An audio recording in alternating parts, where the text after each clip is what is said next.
Creative Stories Telugu. సుందరపురంలో నెలకోసారి జరిగే పశువుల సంతకు ఎక్కడెక్కడి నుంచో జనం వస్తుంటారు. ఎద్దును కొందామని ఒక వారం రామయ్య అనే పేద రైతు సంతకు వెళ్లాడు. అన్నీ చూసుకొని ఒక వ్యాపారి దగ్గర ఎద్దును కొనుగోలు చేశాడు. కొత్త వ్యక్తి కావడంతో ఆ ఎద్దు కాస్త బెదరసాగింది. రద్దీ బాగా ఉండటంతో తప్పుకోండి బాబూ, కొత్త ఎద్దు అంటూ ఆ సంత నుంచి బయటకు వెళ్లసాగాడు. అది విని అందరూ రామయ్యకు దారి ఇవ్వసాగారు. కాని వీరయ్యనే వ్యక్తి మాత్రం కదల్లేదు. నువ్వే పక్కనుంచి వెళ్ళు, నేను జరగను అంటూ దురుసుగా ప్రవర్తించాడు. ఇంతలో ఎద్దు మీదకు రావడంతో హడలిపోయి పక్కనే ఉన్న కాల్వలో పడిపోయాడు వీరయ్య.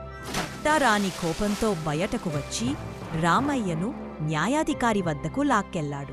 అయ్యా, సంతలో అతను కావాలనే తన ఎద్దుతో నా మీద దాడి చేయించబోయాడు. కష్టంలో తప్పించుకుని బతికిపోయా అని ఫిర్యాదు చేశాడు. వీరయ్య నీకు తెలుసా అని న్యాయాధికారి ప్రశ్నించగా సమాధానం చెప్పలేదు రామయ్య. కావాలనే తన మీద ఎద్దుతో దాడి చేయించావని అతడు చెబుతున్నది నిజమేనా అని అడిగితే నోరు విప్పలేదు. అలా ఎన్ని ప్రశ్నలు వేసినా ఉలుకు పలుకు లేకుండా రామయ్య బొమ్మలా నిలబడిపోవడంతో న్యాయాధికారి కోపంగా ఈ మూగ మనిషిని నా దగ్గరికి తీసుకొచ్చారేంటి అంటూ వీరయ్య వైపు చూశాడు.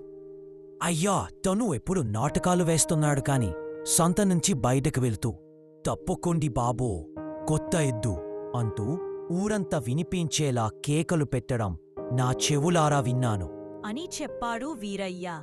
దాంతో న్యాయాధికారికి విషయం మొత్తం అర్థమై వీరయ్యకు జరిమానా విధించాడు. కోపంలో బుద్ధి మందగించి కోరి కష్టాలు కొని తెచ్చుకున్నా అనుకుంటూ ఇంటి దారి పట్టాడు Veeraiah. Do you liked my video? Please like, share, and subscribe. Thanks for watching.